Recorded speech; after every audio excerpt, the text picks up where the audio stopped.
Mr. Harris and the Night Train. Mr. Harris liked trains.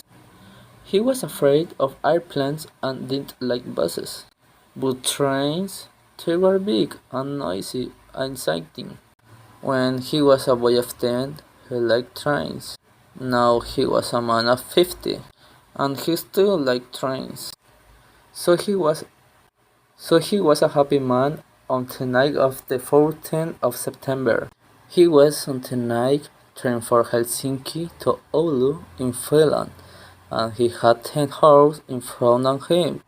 I've got a book and minister, he thought, and there's a good restaurant on the train. And then I've got 2 weeks holidays with my Finnish friends in Oulu. There weren't many people on the train. There weren't many people on the train, and nobody came into Mr. Harris' car. He was happy about that. Most people on the train slept through the night, but Mr. Harris liked to look out the window and to read and think. After dinner in the restaurant, Mr. Harris came back to his car and sat in his seat next to the window. For an hour or two, he watched the trees and lakes unfurling out of the window. Then it began to get dark, so he opened his book and began to read. At midnight, the train stopped at a small station of Ottawa. Mr. Harris looked out of the window, but he saw nobody. The train moved away from the station into the black night again. Then the door of Mr. Harris' carriage opened, and 2 people came in, a young man and a young woman. The young woman was hungry. She closed the door and shouted at the man, "Carl, you can't do it to me!" The young man laughed loudly and sat down. Mr. Harris was a small, quiet man.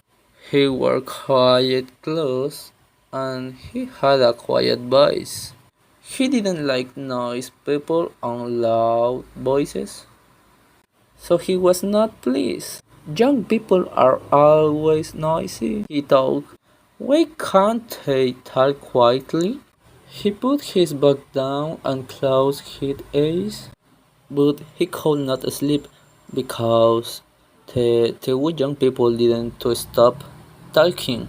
The young woman sat down and said in a quiet voice, "Carl, you are my brother, and I love you, but please listen to me. You can't take my diamond necklace. Give it back to me now, please." Carl smiled. "No, Elena," he said.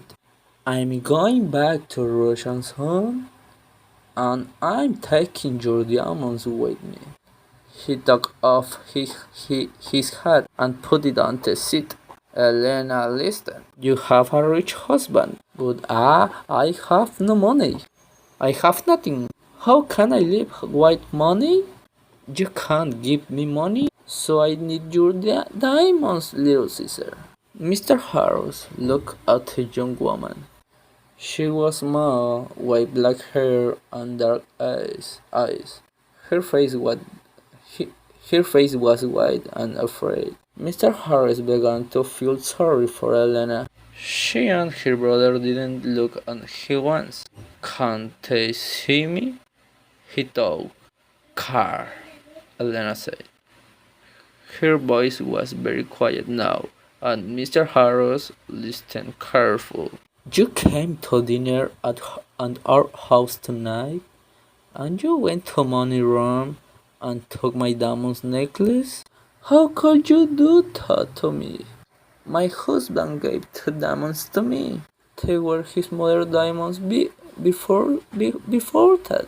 He's going to be very, very angry, and I am afraid of him." Her brother allowed. He put his hand in his pocket, then took it out again and opened it slowly. The diamond necklace in his hand was very beautiful. Mr. Harris stared at it for a minute or two, nobody moved, and it was quiet in the carriage. There was only the noise of train, and it went quickly on through the dark whole night.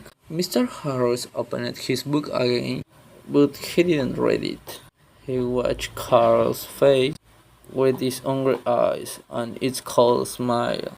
"What beautiful, beautiful diamonds," Carl said. "I can get a lot of money for these." "Give them back to me, Carl," Elena whispered. "My husband going to kill me." "You're my brother. Please, help me, please."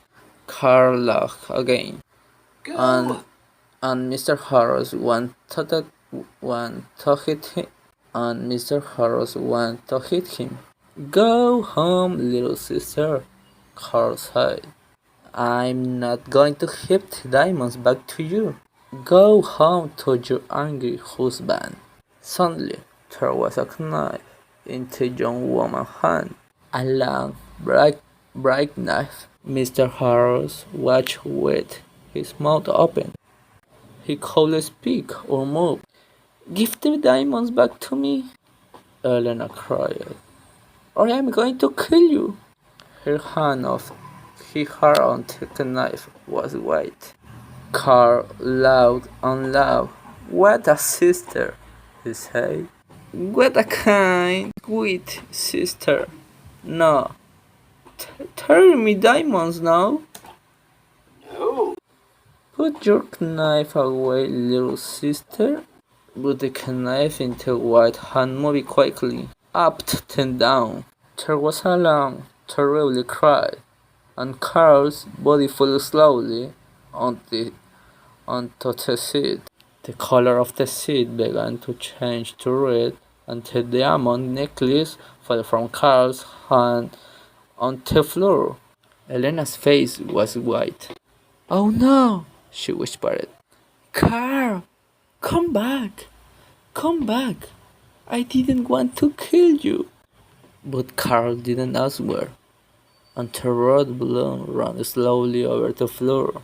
Elena put her head in her hands, and again in the carriage there was a long, terrible cry. Mr. Harris' face was white too. He opened his mouth, but he couldn't speak. He stood up and carefully moved to the door. The young woman was quiet now. She didn't move or look up at Harris. In the corridor, Mr. Harris ran.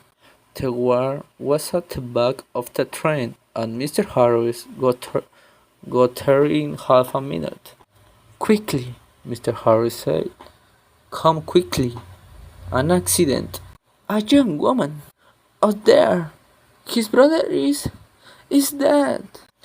The war ran with Mr. Harris back to the carriage. Mr. Harris opened the door and they went inside. There was no dead body of a young man. There was no young woman. No blood. No knife. No diamond necklace. Only Mr. Harris' bags and his hat and coat. The war looked at Mr. Harris, and Mr. Harris looked at him. But Mr. Harris began. "But they were here. I saw him." "She, The young woman. the young woman, she had a knife and she killed her brother." "A knife, you say?" the war asked. "Yes," Mr. Harris said quickly. "A long knife, and her brother took her diamond, so she." "Ah, diamonds," the war said. "Was the young woman's name Elena?" he asked. "Yes, it was," Mr. Harris said. "How do you know that?" Do you know her?" "Yes, and no," the war said slowly. He talked for a minute, then looked at Mr. Harris. "Elena D. Suddenly, he said. She had dark eyes and black hair, very beautiful. She was half Italian, half Finnish. Her brother was a half brother. They had the same father, but his mother was Russian, I think. Was? Had? Mr. Harris stared at the word. But she, Elena, she is alive. And where is she? Oh no, sighed the word. Elena Di died about 8 years ago. After she killed her brother with a knife, she jumped off the train and died at once. It was near here, I think. He looked out of the window into the night. Mr. Harris' face was very white again. 80 years ago? He whispered. What are you saying? Where are she and her brother? But I saw them. Yes, that's right, the word said. You saw them, but they're not alive. They're ghosts.